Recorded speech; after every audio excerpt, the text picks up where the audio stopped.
Welcome to After Wine School, the podcast that demystifies wine and makes it approachable for everyone. Join Keith Wallace and Alana Zerbe, two of the nation's leading wine experts, as they uncork everything you need to know about wine, from picking the right bottle to mastering unforgettable food and wine pairings. This isn't about stuffy lectures or confusing jargon. It's about enjoying wine the way it's meant to be. So grab a glass and let's dive in. Don't forget to subscribe to After Wine School today.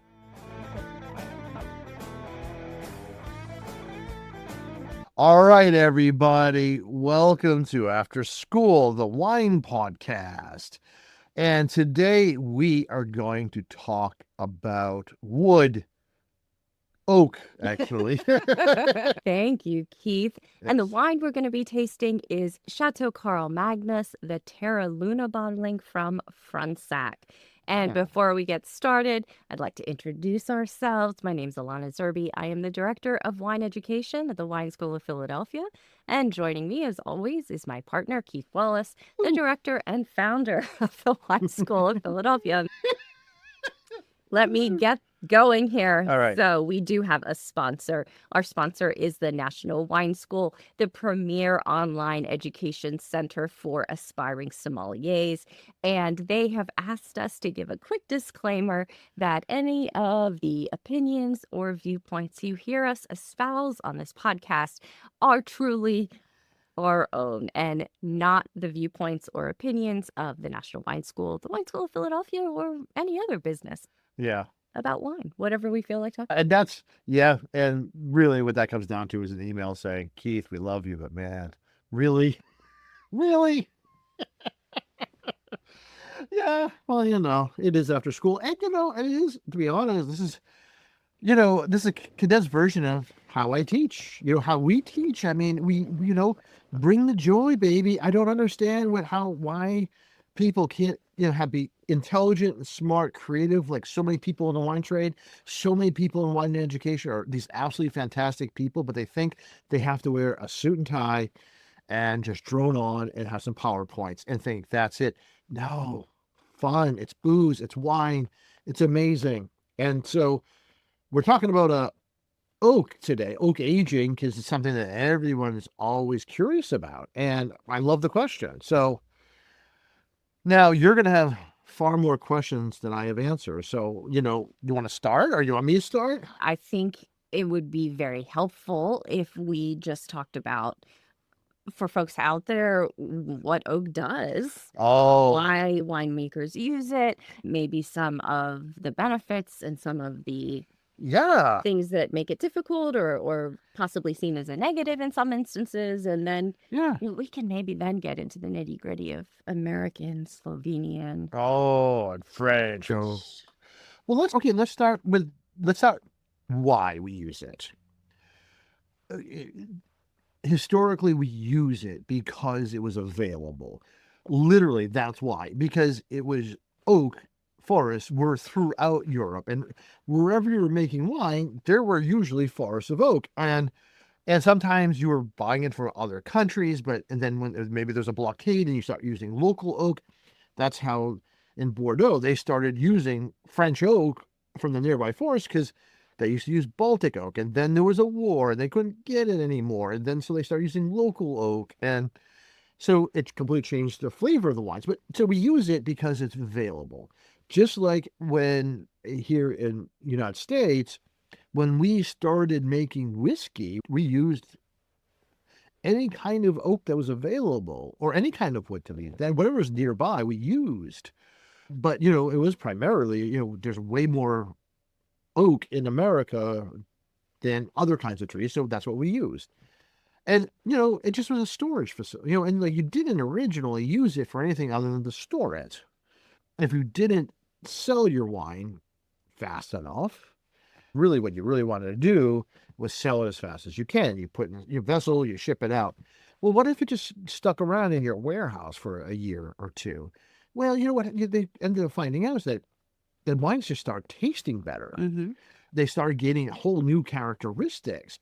And well, either they went bad and it was awful, or some of those barrels just really end up being like this Jesus, what the hell happened? Like, this is insane. This wine was just mediocre, and now it's like tastes amazing.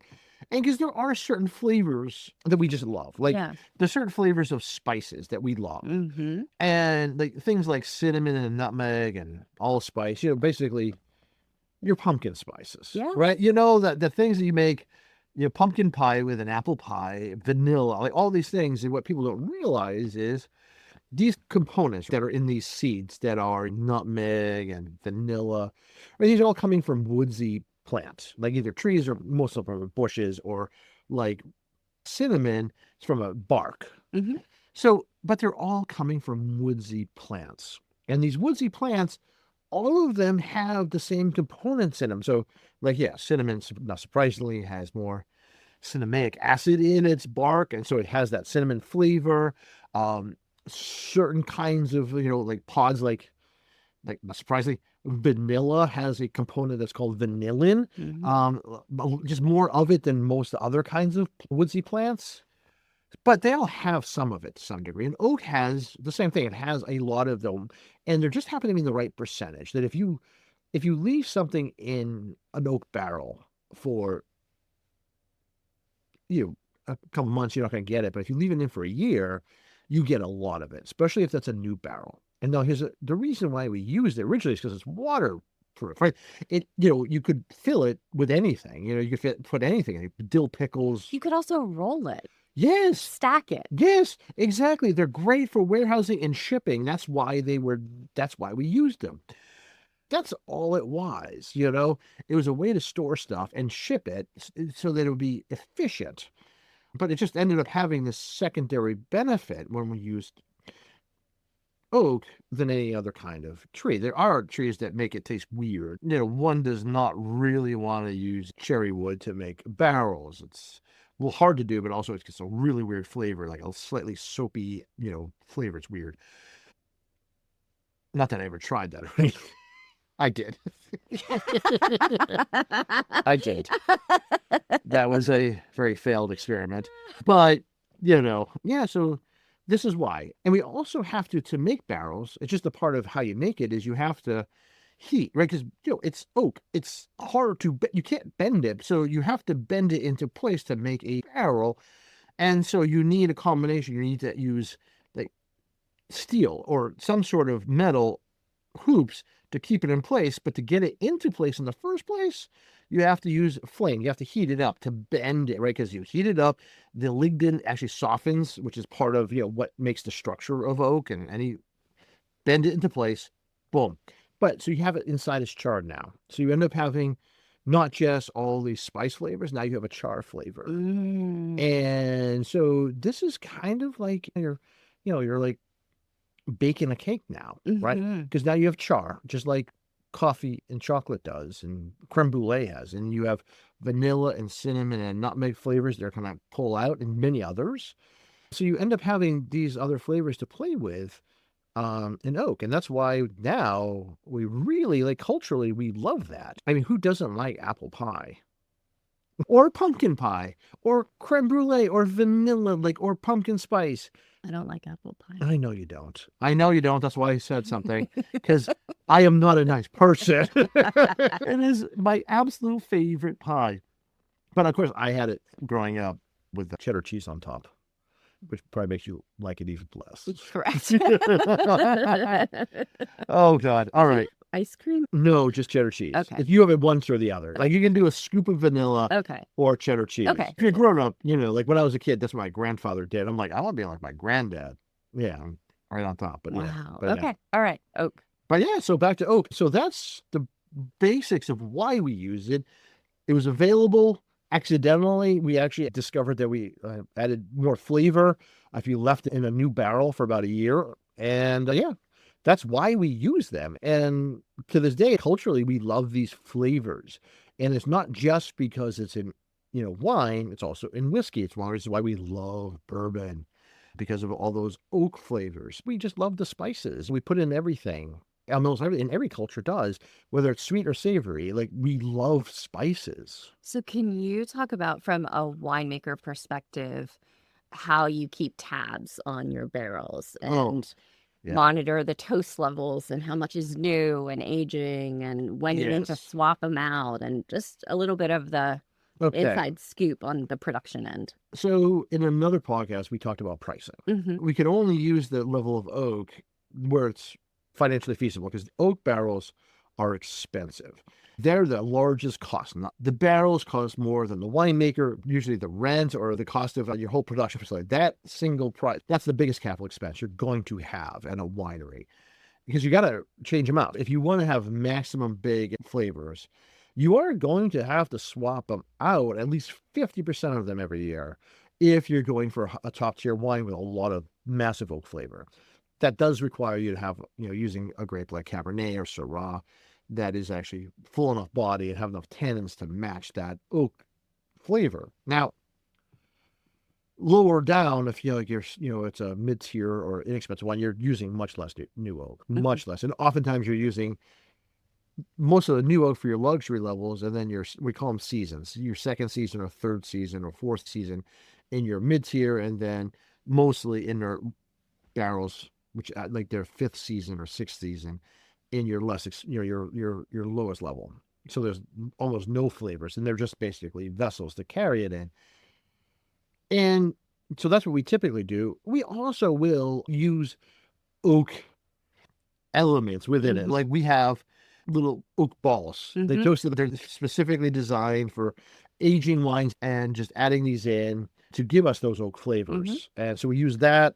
That's still expensive, but it's so much less expensive. So if you want those oak flavors that people expect, then we'll do that too.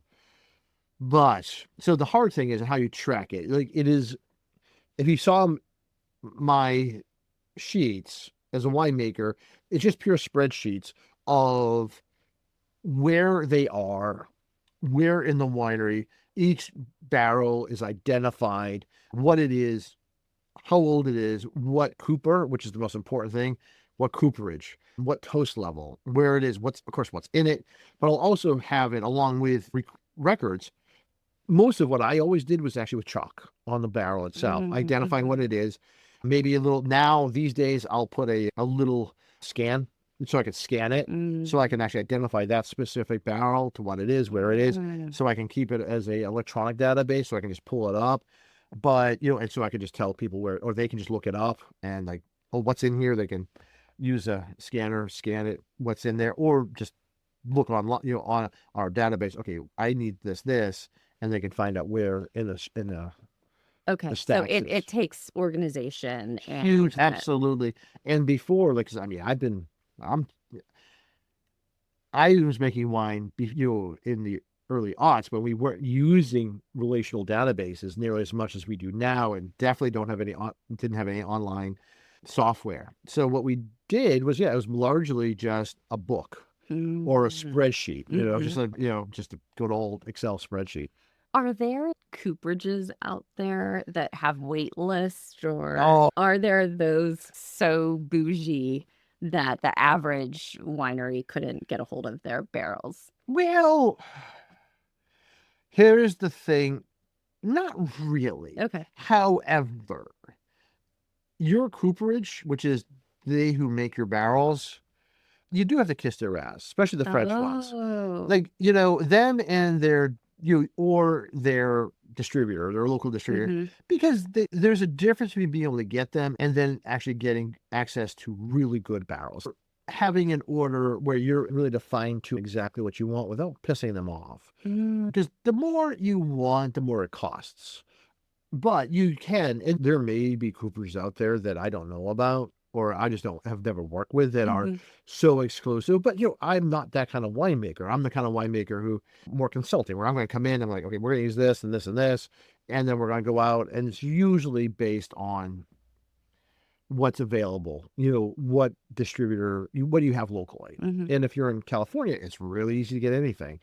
East Coast, really hard to get what you want, and so you have to be really nice to your distributor. I had one client who actually ended up becoming the distributor for barrels so that they could have access. Really? Yeah, that's another smart thing, especially on the East Coast, because they also, a lot of these cooperages really don't have much, they don't know who to go to on the East Coast, or even obscure place on the West Coast where in Columbia Valley. Like it's harder to get, good distribution. So yeah, so there are, That's yeah. fascinating. So yeah, it's kind of a mess, but it also is, those guys are different. They're a whole different breed. These are, if you're a Cooper, you are part madman, part genius, and I'm scared to shit of you. Really? Oh God, they are some of the smartest, hardest working, meanest, most delightful. Never go drinking with one.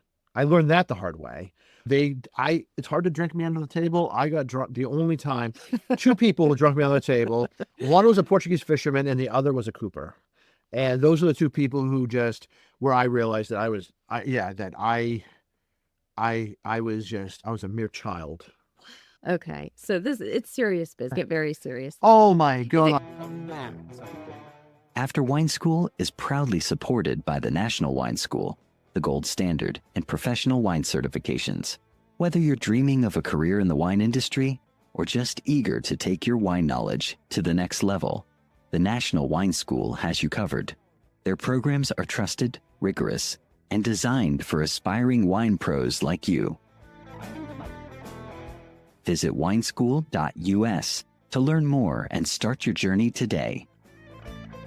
Like your family does it and you're born Yes. into it. And some people do. Like, okay, this doesn't happen anymore, but this tradition stopped only recently. But they would, if you were a Cooper who was like you were trained to be a Cooper, and when you were actually officially going to be the Cooper or a Cooper, they would put you in a barrel and roll you down the hill. What? Yeah. And but you were messed up by the end. Like, yeah, like people would dislocate fingers, get, broken things. Yeah. And then drink heavily. Yes. Okay, these are people who work with their hands. Yes. So your initiation Yes. is something that might break your hands. Oh, yes. Oh, they are just, Wow. they are like, like they are just the craziest human beings, but also just smartest. Like like they're Vikings. They scare me. That's what I was thinking. No, but you need them. Like you absolutely need them. It is a darling art, and it was one of those that if I had known that you could be this crazy and this hardworking and this smart and this, I may have been, could I have been a Cooper? I would have loved to have been a Cooper. Like because everyone, like you can just be mean to everybody and everyone's scared of you. I'm sorry, Keith. You can be mean and everyone's scared of you. Are you sure that you haven't figured that out? All right, that's fair enough. I found my own place. I'm in a happy place in my life. That's true. That's true. Because basically, what I was thinking is like, oh, it's because we come to they're like the chef of the wine world. Like they are the mercurial spirits that make everything happen. And without them, you can't do anything. So yeah, and because I was a chef in my very early days, So I guess that's probably why. Yeah. Okay, you're right. All right, I've been called out. Well, no, this is fascinating. So for the folks out there, could you just talk a little bit about different types of oak and... Of course. So, okay, in wine, it's always going to be French oak. Now, we can go into what forests, like the Allier forest, it's more about the cooperage, but usually what you're talking about is the most important thing is in French oak is what the toast level is.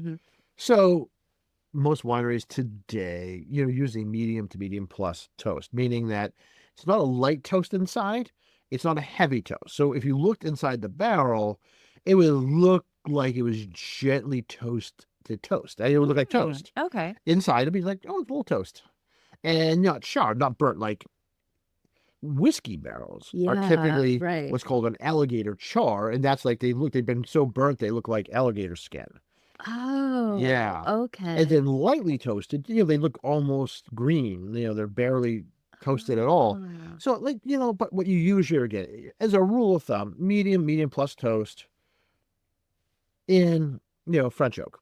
That's it. Certain wines, will be in American oak or Eastern European oak.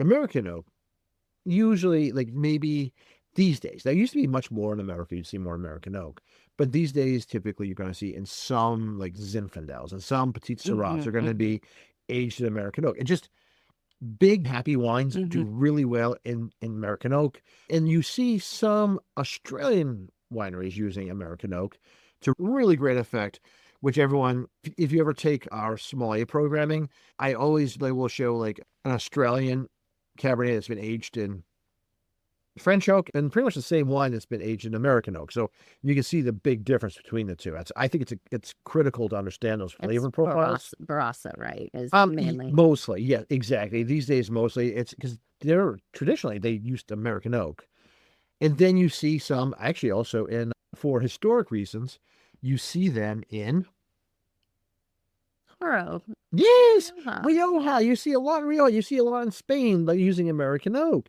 which for very different reasons, a much older oak. Like so, that's not new American oak. So, and then you see in the middle ground, in the middle between those two, you'll see other European oaks, and specifically from one specific forest.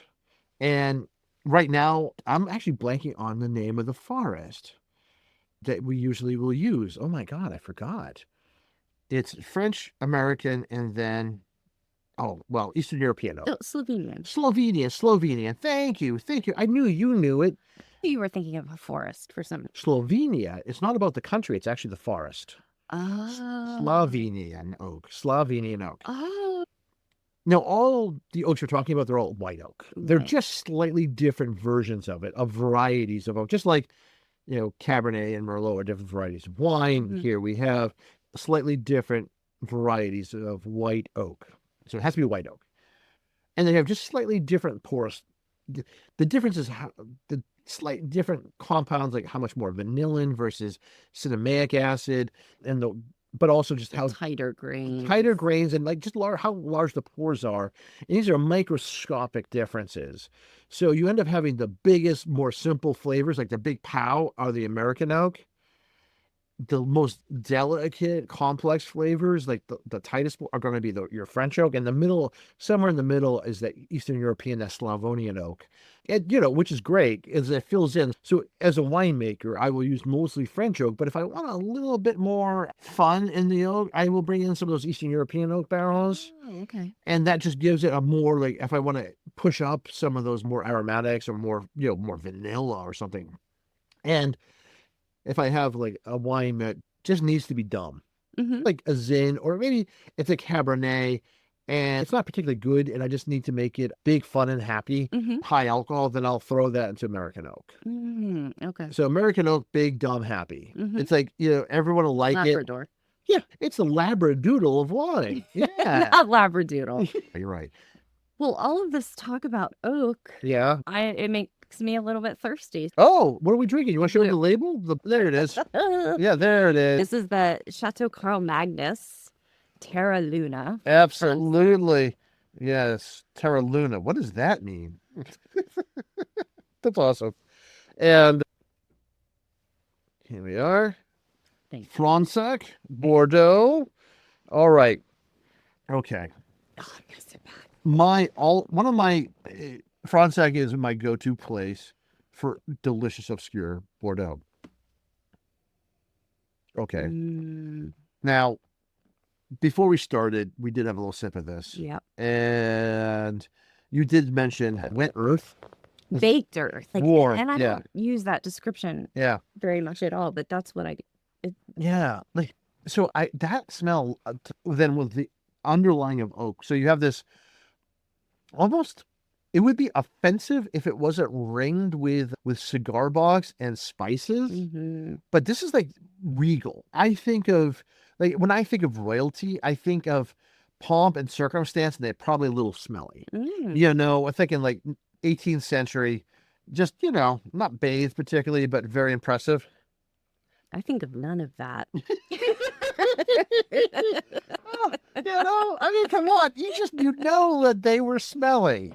They just, but that's why I think this is a very, this just is dignified, beautiful, almost offensive, but not. Like, it just hits me in the right place.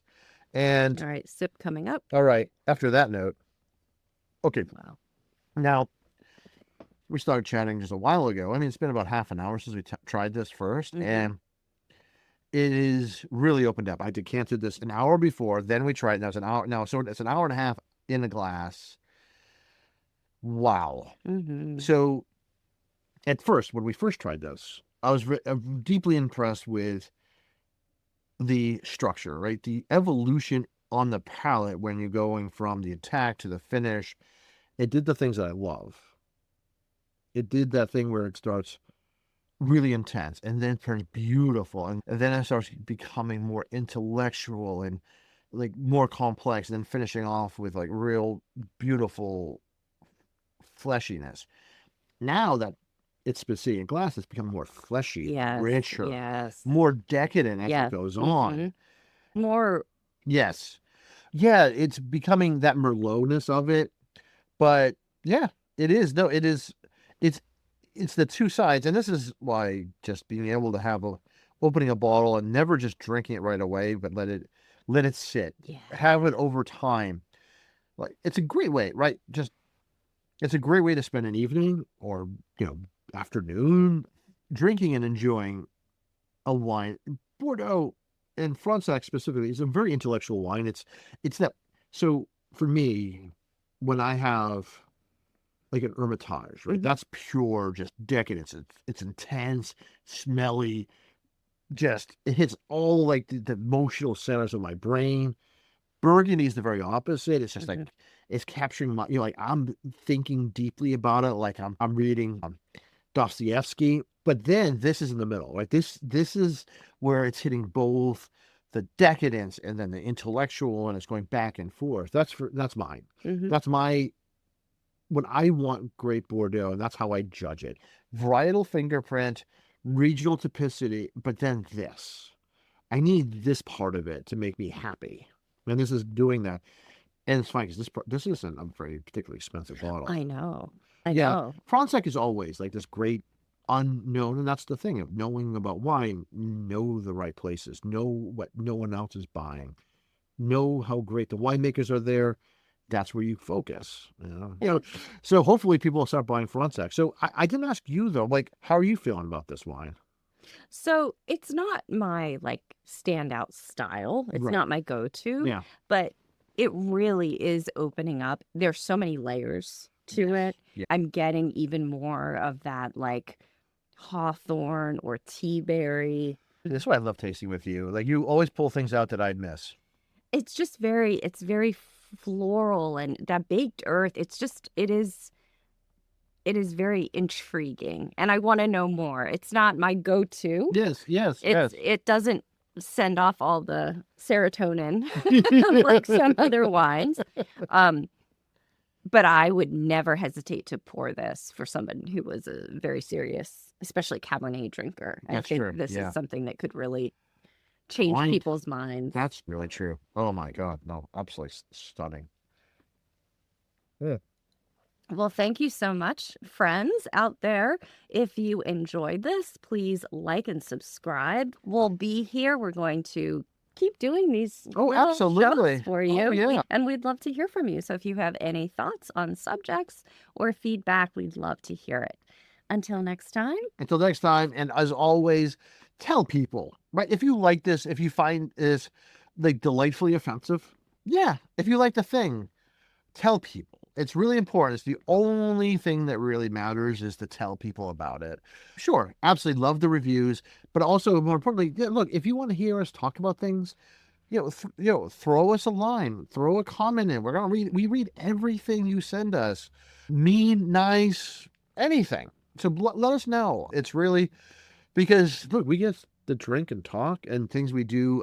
Like you get a little bit of what the wine school's about. The Wine School of Philadelphia, and the reason why we're, how long have we been teaching? Like, I've been teaching for 25 years now. Yeah. Wow. All right. All right, guys. Take good care. See you next time. Cheers. Thanks for spending time with us on After Wine School. If you enjoyed today's episode, hit subscribe so you never miss out on more wine wisdom, tips, and laughs. Until next time, raise your glass, savor the moment, and cheers to you.